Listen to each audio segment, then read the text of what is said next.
ГСП онлайн. Городские новости сейчас. 9:00 Ухтинская школа номер 16. Сегодня она несколько поменяла свой статус, став пунктом проведения экзамена. Тут стартует самый массовый ЕГЭ по русскому языку. В Ухте его сдают 526 выпускников этого года, но здесь их чуть больше 80. 8 аудиторий занято, 26 организаторов, члены ГАК.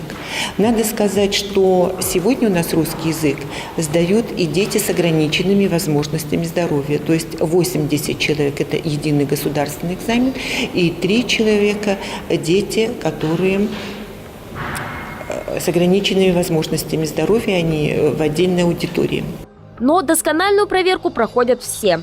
Сначала ребята регистрируются по паспорту, после готовятся к проходу на пункт проведения экзамена через сканирование металлодетектором. Для этих 11-классников процедура уже знакомая. Все прошли через экзамен по математике. Да и с каждым годом волнений у выпускников кажется все меньше. Поэтому старые добрые традиции позвать в окно халяву или положить под подушку учебник они уже забыли. Готовились, решали, читали. Все равно есть небольшие переживания. Я вот лично не сильно переживаю, а вот одноклассники многие, да. Мы выспались, готовились мы до этого 2 года, да ничего не боимся, мы уверены в себе.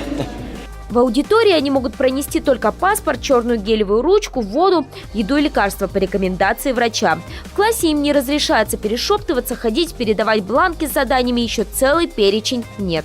Для объективности за выпускниками зорко следит не только наблюдатель, но и зрачок камеры. Трансляция в интернете. И пока кто-то смотрит на свое чадо через монитор, другие родители следят за ними в самой школе. Это так называемые общественные наблюдатели. Их дети пока экзамены не сдают, но будут. И мне интересно, как будет проводиться это все. То есть интересно посмотреть, что коснется моего сына, ну и, соответственно, всех детей. А детей ждут 3 часа не самой легкой работы, которая может повлиять на всю их дальнейшую жизнь. Баллы ЕГЭ, как пропуск в вуз, к дальнейшей учебе и профессии мечты. Какой она будет? Возможно, эти разные подростки понимают это пока что смутно, но будущее станет чуть ближе уже 27 июня. Тогда станут известны результаты этой проверки на знание великого и могучего.